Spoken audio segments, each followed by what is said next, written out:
name is Tessa Marlowe. I'm 26 years old. Growing up, my last name was Mitchell, and my family looked perfect enough from the outside. Two parents, Jennifer and Robert. An older sister, Olivia, 4 years ahead of me. Now she's 30, married to a guy named Derek with twin boys, who just turned 4. If you met us at a barbecue or a school event, you'd probably think, nice, normal family. You'd be wrong, at least where I was concerned. From the moment I could understand words, I was measured against Olivia like there was a checklist somewhere that I never quite matched. She was the golden child, the headline act, the one my parents talked about with their voices a little louder and their smiles a little wider. When she brought home straight A's in 5th grade, my parents threw her a pizza party. They ordered from the fancy place with the stone-baked crust, invited her friends over, and surprised her with a new bike. A teal one with a little basket and a bell that you could hear from 2 streets away. 2 years later, I brought home straight A's in 5th grade too. Same report card, same grades, same school. My mom glanced at it while stirring pasta sauce, said, "Well, of course, we expect this from you too," and set it on the counter next to a pile of mail. No party, no bike, not even a magnet on the fridge. The pattern didn't stop at grades. When I was 8 and Olivia was 12, we both played soccer in the same youth league. Olivia scored 3 goals in one game, and my dad talked about it for weeks. He told his coworkers, our neighbors, every relative within phone range. He reenacted each goal at the dinner table like it was the World Cup. A month later, I scored 4 goals in one of my games. 4. I remember being so excited afterward, my cheeks still red from running, my hair sticking to my forehead, as I ran over to my parents on the sideline. My dad nodded once and said, "That's nice, Tessa," before turning to talk to another parent about Olivia's new training schedule. My 4 goals dissolved into the air between us like they'd never happened. At home, it went deeper than just moments. It was in every decision, every conversation, every subtle signal about whose opinions mattered. When I was 13, I wanted to paint my bedroom a soft, pale blue. I'd torn the color sample out of a home magazine and taped it to my wall, staring at it at night like a tiny patch of sky I was trying to bring indoors. I'd even saved up my allowance to buy the paint myself. "Absolutely not," my mom said when I finally asked. "It would clash with the hallway. It'll look ridiculous. Besides, Olivia's room is neutral. It's better that way." Olivia, who was 16 then, wanted to knock down the wall between her room and the adjacent storage room to make her space bigger. She mentioned it once over dinner. My dad didn't argue. Within a month, there were contractors in the house, plastic sheets over everything, dust in the air, and my sister standing in the doorway of her newly expanded bedroom while my parents told her how she deserved more room now that she was a young woman. The message was never said outright, but it was loud. When Olivia wanted something, it was reasonable. When I wanted something, it was an inconvenience. Vacation planning was another repeating ritual where my vote barely counted. The summer I was obsessed with astronomy, my class had done this big project on space, and all I wanted in the world was to visit a science museum in Boston. I talked about it for months. I printed out pictures of the planetarium. I even made a little proposal packet I left on the kitchen table. Olivia wanted to go to a beach resort in Florida. She said she wanted to tan and get photos by the pool. We went to Florida. "Boston will always be there," my mom said when I tried to bring it up again. "You should enjoy the sun while you're young." I didn't even get to sneak a book about space into my suitcase. When I tried, my mom pulled it out and said it would be too heavy, and there was no room. Meanwhile, Olivia brought half her closet and a bag just for shoes. Family dinners were where the imbalance felt the loudest. We'd sit around the table, plates full, TV off, my parents insisting this was family time. If I started talking about something that had happened at school, I'd get maybe 30 seconds before my dad turned to Olivia and said, "How was your day, Liv?" And the focus would slide away from me like water running off a plate. I could have had the most interesting conversation in the world with myself in that house, and they still wouldn't have heard it over the sound of Olivia mentioning, say, a group project. She was the main character at that table. I was the background music. The only place I didn't feel like an extra in someone else's life was at my grandparents' house. Margaret and William lived about 40 minutes away in a pale yellow place, tucked right up against a lake that looked different every season. Sometimes it was glittering and blue, sometimes gray and rippling, sometimes frozen over with a crust of ice that cracked in long lines when it thawed. To me, That house was magic. Every weekend I begged my parents to let me stay there. Sometimes they agreed just to get me out of the house because Olivia had a sleepover or a study group or needed quiet for her essay. I didn't care about the reason. I cared that by Saturday afternoon, I'd be sitting in my grandparents' kitchen while Grandma put a kettle on and pulled out the big mixing bowl. At their house, everything was different. When I talked, they listened. Not politely, not with one eye on their phones or the TV, but really listened. I could ramble about dinosaurs or poetry or the new trick I was trying to learn on a skateboard, and Grandpa would ask follow-up questions like he was genuinely fascinated. He had this small study off the hallway that smelled like old books and cedar polish.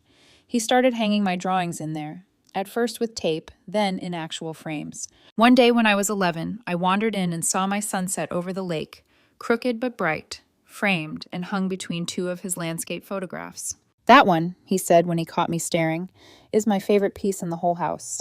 I almost cried right there, in the smell of old paper and wood, because no one had ever said anything I made was their favorite anything. Grandma baked chocolate chip cookies from scratch, the kind with crisp edges and soft centers. We'd sit at the kitchen table, just the two of us sometimes, the table strewn with crumbs and cups of tea. She'd ask about my friends, my classes, what I wanted to be when I grew up. "You know you don't have to be anything like Olivia, right?" she'd say, stirring her tea. "You only have to be Tessa." "Just Tessa?" I remember asking once, like that couldn't possibly be enough.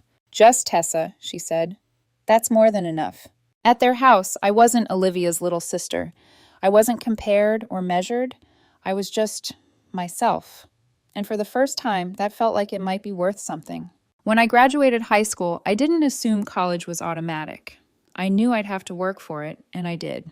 I stayed up late, did the extra credit assignments, juggled after-school jobs and homework. I got the grades, applied to schools I thought I had a shot at, and when the acceptance letter from a solid university with a program I was genuinely excited about came, I sat on my bed and held it in my hands like a golden ticket. I walked into the living room that evening, clutching the envelope, my heart pounding. Olivia had gotten into her dream school without much fuss, and my parents had practically thrown a party. I thought maybe this could be my version of that moment. "I got in," I said, holding the letter out to them. "The program I told you about. I'm really excited. I'll need some help with tuition." My parents sat me down like they were about to deliver bad news from a doctor. "We can't afford it," my mom said, shaking her head. "We wish we could help, but the timing isn't right." "What do you mean you can't afford it?" I asked. "Even just books, or a little bit—" My dad cut me off. "We need the money for Olivia's wedding, Tessa. You know how important this is. A wedding is a once-in-a-lifetime event. You can get loans. That's what student loans are for. You need to learn how to be independent." I didn't point out that my education was also kind of a once-in-a-lifetime thing. I didn't mention that Olivia's once-in-a-lifetime event had turned into my permanent debt. I just sat there, feeling that familiar numbness rise up like a tide. So I took out student loans. Big ones. The kind you sign for even though the numbers don't quite feel real yet. I signed every form myself, moved into a tiny dorm with peeling paint and a closet-sized bathroom, started classes, and got a part-time job at a coffee shop to pay for food, notebooks, and the bus rides across town when the weather was too bad to walk. The wedding was like something out of a magazine. Ice sculptures that melted into shiny puddles by the end of the night. A 7-tier cake so elaborate it felt like a sculpture. A live band, waiters in black vests carrying trays of champagne, and flowers everywhere, wrapped around beams, draped on tables, lining the aisle. Olivia looked beautiful in her custom dress, and my parents looked like they were starring in some commercial about proud parents. I sat at a table near the back, picking at my overpriced steak and wondering how many of my textbooks it could have bought. I tried not to do the mental math of how many semesters my parents' contributions could have covered if they'd chosen differently. At some point during the reception, as everyone clinked glasses and talked about how perfect everything was, my grandparents found me sitting alone. Grandma lowered herself into the chair next to mine with a soft grunt and a smile. Grandpa pulled another chair over and sat on my other side, like they were physically flanking me. "How's school?" Grandpa asked, like it was the most important question in the room. "It's good," I said, and I meant it. "My classes are interesting. I'm managing." "Managing," he repeated, giving me a look that said he heard everything in that word. Listen, Tessa, he added, his voice dropping a little. If things ever get difficult, if you ever feel like you're drowning in it, you come to us. Do you understand? We will help you. We'll always support you. Grandma squeezed my hand. We're proud of you, she said, her eyes shining. We see how hard you're working. You're going to do great things, and we're behind you, no matter what anyone else does. I hadn't realized how heavy my chest felt until that moment, when some of the weight lifted. It wasn't even about the money, not really. It was the knowledge that someone saw me trying, that someone in my family didn't just expect me to carry everything alone. I thanked them, probably too emotionally for a wedding reception, my voice catching a little. They just smiled. Grandpa clinked his glass against my water. At the time, I thought their promise was a safety net I might never need. I didn't know that within a couple of years, that promise, and everything they left behind, would blow my family apart. That promise from my grandparents became the last solid thing I had left, because the summer before my 3rd year of university, everything I counted on vanished. It happened on an ordinary July afternoon. I was restocking shelves at the coffee shop where I worked when my phone buzzed with my mother's name. There was no tremble in her voice, no softness, just a flat statement as cold as the tile floor under my shoes. Tessa, your grandfather passed away this morning. The funeral is Saturday. Just like that. No warning, no compassion, no acknowledgement that she'd just ripped out the last easy breath I had left. I remember staring at the bags of coffee beans in my hands, feeling like the world had tilted slightly and no one else noticed. My manager let me leave early when he saw my face. I spent the drive home blinking hard, trying not to crash. I cried until my head throbbed. The funeral was small and quiet. I cried through every minute of it. My parents stood stiffly like they were attending a neighbor's service, not a man who had been family for 50 years. Olivia checked her phone so often she might as well have live tweeted the funeral. Her twins were home with Derek's sister, and she kept sighing about the babysitter's rate. If grief had a sound, it was my grandmother's. She didn't wail, she didn't scream.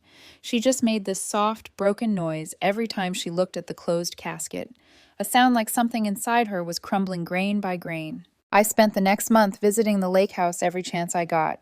It didn't smell like cookies anymore. It smelled like lavender detergent and sadness. Grandma moved slowly, like her bones were weighted down. She'd stare out the window at the lake without really seeing it. I'd make her tea she barely touched. I'd talk, and she'd nod, but her voice was only a faint whisper of what it used to be. 5 weeks after Grandpa died, I got another call. Tessa, my mother said, your grandmother passed away in her sleep last night. The doctor says heart failure. But I knew better. Some people live in a way where love becomes their heartbeat. When one half of that heart disappears, the other can't keep going. I couldn't process losing them both. I cried until my eyes swelled shut. I skipped classes. I slept curled on my dorm bed like the world was ending in waves. Then, a week after Grandma's funeral, Mom called again. We need to meet at the lawyer's office. Mr. Johnson will be reading the will. You need to be there. Her voice had that tight edge I recognized, control wrapped in politeness. I showed up at a downtown office with leather chairs and old law books lining the walls. My parents were already there, sitting upright and stiff.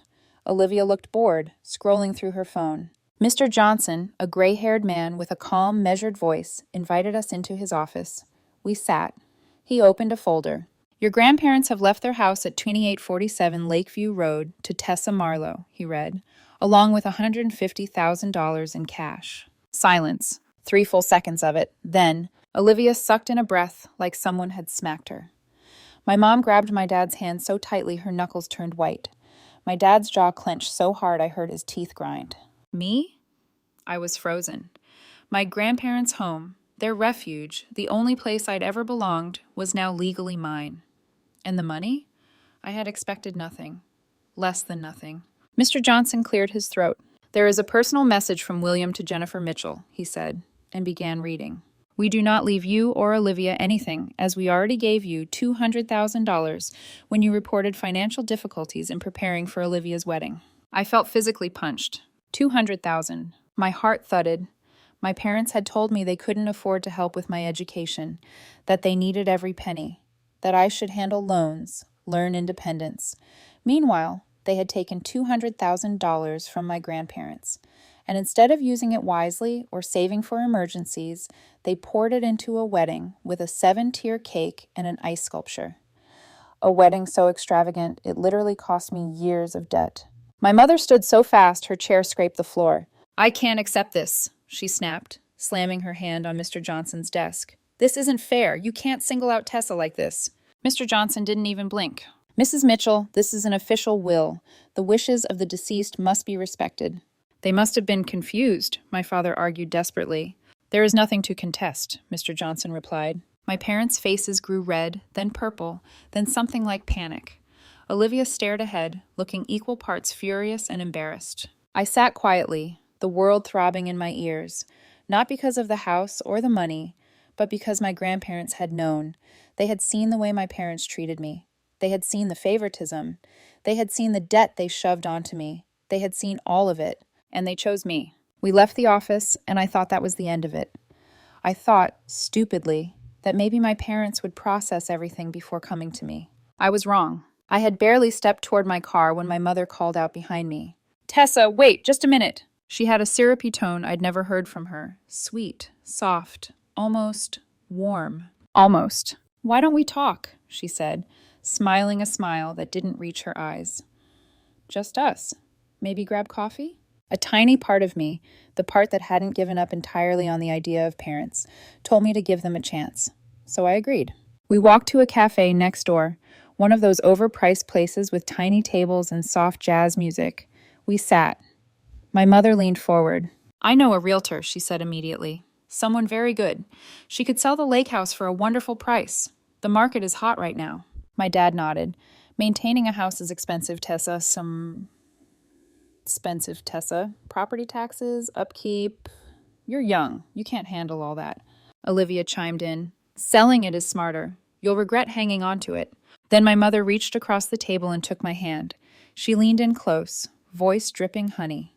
"We're family, sweetheart. Family helps each other. Selling the house is the responsible thing to do.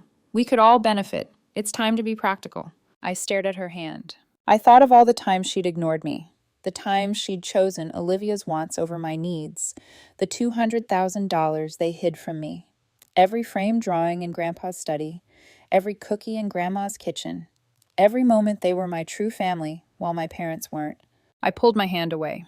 "I'm not selling the house," I said, my voice steady. "It belonged to the only people who ever made me feel like I mattered, and I intend to keep it." My mother blinked, stunned. Then her face twisted. "You're being selfish," she snapped. "You're being unreasonable," my dad added. "This is ridiculous," Olivia muttered. I stood, placed money on the table for my drink, and walked out without another word. They called after me, but I didn't turn around. That was the moment I realized something important. My grandparents hadn't just left me a house, they'd left me a way out, a foundation, a place to build a life that didn't revolve around being second best. And I was finally going to use it. 2 years passed after that cafe ambush, and I spent them building a life that finally felt like my own. No comparisons, no guilt, no Olivia-shaped shadow hanging over every accomplishment. Just me. Me, my work, my small apartment in the city, and the lake house, my grandparents' gift, quietly waiting 40 minutes away, like a sanctuary I could escape to whenever my chest felt tight or my past crept too close. I was smart with the money they left. I didn't buy designer bags or new cars or anything ridiculous. I opened an investment account for most of it. I used part of it to maintain the lake house.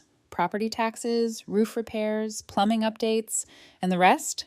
I used carefully, slowly, enough to take the pressure off so I could finish my degree with my head above water. I graduated, got the internship I wanted, turned it into a job at a marketing company I'd dreamed about working for since junior year. Rented a small but cozy one-bedroom apartment. Nothing fancy, but it was mine. Mine in a way that no room in my parents' house had ever been. The lake house didn't sit empty either. My realtor friend helped me rent it out as a vacation property. Families wanting quiet weekends, couples celebrating anniversaries. The rental income not only covered the upkeep, but slowly became a soft financial cushion. The house supported me the same way my grandparents had. As for my parents and Olivia, I kept the contact minimal. A birthday text, a bland holiday greeting, a short phone call once in a while, mostly because I was too tired to fight silence with silence. It wasn't hatred, it was distance. Distance that felt like oxygen. So when my mother called unexpectedly one Tuesday afternoon and said, in a normal tone, "No theatrics, no sugar, no bite. Why don't you come to dinner on Friday?" I hesitated. I almost said no, but some stubborn, aching part of me, the child who once sat quietly at family dinners hoping to be noticed, said yes. Maybe, I thought, they've changed. Maybe something softened. Maybe this could be different. I was wrong, but it took me a little while to see it. When I pulled up to their house Friday evening, the first thing I noticed wasn't the front door or the lights or the smell of dinner drifting from the kitchen. It was the lawn. My dad used to mow that lawn twice a week. Edges trimmed perfectly, no weeds, no overgrowth. But now, it looked wild. Dandelions everywhere, grass too long, gutters hanging, paint peeling from the shutters, like the house itself was collapsing under the weight of years of neglect. Inside wasn't better. Furniture worn, carpet thinning, water stains on the ceiling. Olivia's old bedroom door missing a handle. They didn't mention any of it. They smiled, asked about my job in Chicago, about my apartment, even asked casually if I was dating anyone. It was weirdly, unsettlingly normal. By dessert, I'd almost begun to relax. Maybe they just wanted to reconnect. Maybe I'd been holding on to old wounds. Then my father cleared his throat. "So, Thanksgiving is coming up," he said. "We're expecting a lot of family this year. Uncle Tom, Aunt Sarah, the cousins, kids everywhere." "That's nice," I said, taking a bite of apple pie. He nodded, pretending this was casual conversation. "But our place is small, and we were thinking of renting something bigger for everyone." He paused. My mom looked at him, then at me. "Tessa," she said gently, too gently, "we were wondering if maybe you could lend us the lake house, just for Thanksgiving weekend." There it was, the real reason I had been invited. Olivia leaned in eagerly. It would be perfect. The twins could run around outside. They'd love the lake. It's exactly what we need. I thought of my grandparents. I thought of all the Thanksgivings we'd spent at that house, the big turkey dinners, Grandpa telling stories, Grandma's pies. They would have liked the idea of family gathering there again. And despite everything, something softened in me. "Okay," I said finally, "you can use it for Thanksgiving." My mom beamed. "Thank you, sweetheart. You're so generous." We set the arrival time, Thanksgiving Day, 2 p.m. I'd meet them there. I drove away from that dinner thinking maybe this was a step, a small, cautious step towards something like reconciliation. I couldn't have been more wrong. Thanksgiving came. I grabbed some simple decorations, packed my bag, and drove to the lake house early so I could set things up.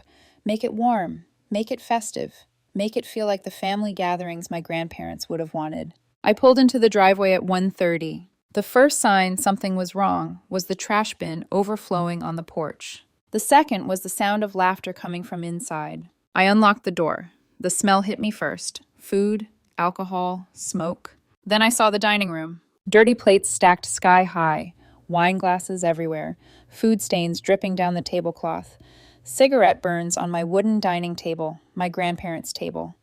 Dark, sticky stains across my grandmother's Turkish carpet. Utter chaos. My stomach dropped. They had already had Thanksgiving, hours ago.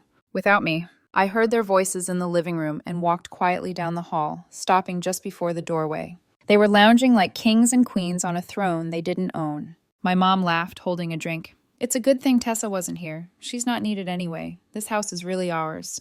My dad nodded. "And now that she let us use it once, she'll let us whenever we want. She can just clean up after. That girl needs humility." They clinked glasses. Olivia sipped her wine. "Honestly, she should be grateful we're using the place. Otherwise, it would just sit here. What a waste." Something hot and sharp rose in my chest. Rage, betrayal, disgust. So thick it almost choked me. I stepped into the room. They froze. My dad's drink paused midair. Olivia's jaw fell open. My mother set her glass down too fast and almost spilled it. "Tessa," my dad said, forcing fake cheer. "You're early." "I heard everything," I said. "Every word." My mom rolled her eyes dramatically, annoyed at being caught. "Oh, come on, Tessa. You're always so—" "Get out!" My voice didn't shake. It didn't rise. It cut. My dad blinked. "Excuse me?" "This is my house," I said, stepping forward, "and I want you out. All of you. Now." My mother laughed, like I was a child throwing a tantrum. "We're family. We have a right to use this place. You gave us permission." "For Thanksgiving Day," I said. "Not a private party, not to trash everything, not to sit here and mock me in my grandparents' home." Olivia tossed her hair. "Oh, stop being so dramatic." I didn't argue, I didn't cry, I didn't raise my voice. I just said again, clearly. "Get out!" My father laughed, actually laughed in my face. "This is our family home, Tessa. We're staying, and you can start cleaning up the kitchen." I didn't reply, didn't scream, didn't beg them to understand. I turned around, walked out the front door, and slammed it behind me so hard the windows rattled. The next morning, I called Mr. Johnson. I told him everything. "Even if they're your parents, you're my parents," he said firmly. "Your property rights need to be protected. We'll take legal action." And so we did. Preparing for court felt surreal. I wasn't suing strangers. I wasn't up against a landlord or a company. I was going to court against my own parents, and they'd pushed me there every step of the way. Mr. Johnson guided me through everything calmly, methodically, like he'd been expecting this day long before I ever imagined it. We gathered documents, printed messages from our family chat showing I only gave permission for Thanksgiving Day, collected photos of the ruined carpet, the cigarette-burned dining table, the stained tablecloth, the piles of dirty dishes. I brought receipts for what it would cost to repair the damage. Mr. Johnson also retrieved the rental records, proof that I'd lost income because I couldn't rent the house while my parents occupied it. The trial date arrived in early spring. The sky was gray. Fitting. I walked into the courthouse with my bag over my shoulder and Mr. Johnson beside me, feeling strangely steady. Nervous, yes, but ready. When we entered the courtroom, my parents were already there. My father sat stiffly, his jaw set. My mother clutched a tissue and looked dramatically wounded.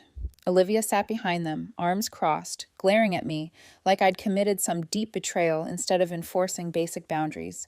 The judge, a woman with iron-straight posture and a gaze that could level buildings, called us to order. Mr. Johnson went first. He spoke clearly, laying out the facts without flourish. He held up printed screenshots of the messages where I gave permission for Thanksgiving Day usage only. He showed time-stamped photos of the damage. He explained the rental income I lost while the house was occupied without permission. Then I took the stand. My hands shook a little, but my voice didn't. I explained calmly what happened, how I'd arrived early and found the aftermath of the party, the intentional deception about the time, and how they refused to leave when confronted. "I did not," I said carefully, "give them permission to live there. I did not give them permission to use it beyond Thanksgiving Day, and they knowingly caused damage and prevented me from renting the property." The judge nodded, taking notes. Then my mother took the stand, and her performance began. She dabbed her eyes, she sniffed, she whimpered, she trembled. "This house should belong to the entire family," she said, sounding like she was auditioning for a tragic film role. "Given to Tessa unfairly. She manipulated my parents, and now she's punishing us for wanting to use our own family home." The judge raised an eyebrow. "Mrs. Mitchell," she said slowly, "the will is clear. The property was legally left to Ms. Marlowe. Do you have any proof of manipulation?" My mother froze, then stammered, "Well, no, but nothing," the judge cut sharply. "You are making a serious accusation without evidence. Be very careful." My mother sank back in the chair, her face red. My father went next. He didn't even bother pretending to cry. He went straight to anger. "This is ridiculous," he said. "She's our daughter. She owes us respect. She owes us access. We built that family home. She should allow us to use it." The judge stared at him like she was waiting for him to realize how incriminating he sounded. "You built that home?" she repeated, "because according to the will, it belonged to the deceased." My father opened his mouth, then closed it, caught in his own lie. When they finished, Mr. Johnson presented the repair estimates and my rental income documentation. The judge examined everything carefully. She didn't give her verdict that day. She said she needed time to review everything. I went home exhausted, emotionally wrung out, but strangely proud of myself. For once I hadn't folded. I hadn't become small. I had stood up for myself in a way younger me wouldn't have believed I could. A few weeks later, the court's decision arrived in the mail. I opened it at my kitchen counter, hands steady. The court ruled entirely in my favor. My parents were ordered to vacate the property immediately, pay for all damages caused, compensate me for lost rental income, reimburse legal fees. It wasn't just a win. It was validation. Legal, emotional, personal. My phone exploded. My mother. My father. Olivia. Message after message. Apologies, pleas, excuses. They wanted to talk, to meet, to explain, to move forward as a family. I deleted nearly all of them without reading the full messages. Then one evening, as I came home from work, I found my mother standing outside my apartment door. She looked smaller, thinner, exhausted. "Tessa," she said, her voice cracking, "please, just listen." I didn't step closer. "What do you want?" "We're sorry," she whispered. "For everything. Please forgive us. We're family." When I didn't respond, she swallowed hard. "Your father's company went bankrupt," she continued. "He's buried in debt. We need help, please." There it was. Not remorse, not reflection, not love. Need. I took a long, steady breath. "I can't help you," I said, "and I don't consider you my family anymore." She stared at me like I'd slapped her. Then her shoulders collapsed inward, and she walked away without another word. I stood there until the hallway felt empty again. Then I went inside, sat on my couch, and called Mr. Johnson. "I need a restraining order," I said. He didn't question it. It was approved swiftly. The day they received the paperwork, the messages stopped. The silence that followed wasn't painful. It was peaceful. But peace didn't stop the gossip. I heard from distant relatives how things were unraveling for my family. My father couldn't find work, burned too many bridges. His arrogance had caught up with him. My mother was mentally fraying under the financial stress. Olivia and Derek were struggling raising the twins, barely managing expenses without help. Their marriage was strained, their faces tired, their voices tense. And I didn't feel guilty, not for a second. I felt free. I poured myself into my job. Every project boosted my confidence. Coworkers became friends. Weekends were for me. Cafes, bookstores, long walks through the city. For the first time in my life, I wasn't chasing anyone's approval. And sometimes, when the noise of the city got too loud, I drove out to the lake house. I'd sit on the porch with a cup of tea, watch the water ripple with the breeze, and breathe easier than I ever had. Inside, I'd walk past the framed drawings Grandpa hung on the wall, crooked little sunsets and blurry ducks I'd drawn as a child, and I'd feel something warm in my chest. Proof that someone had once seen something worth nurturing in me. Proof that someone believed I deserved more. Proof that love could be quiet, steady, and unconditional. The house wasn't just property. It was a promise, a reminder, a home built out of love, not comparison. And I was finally living the kind of life my grandparents always believed I could have. Happy, peaceful, mine.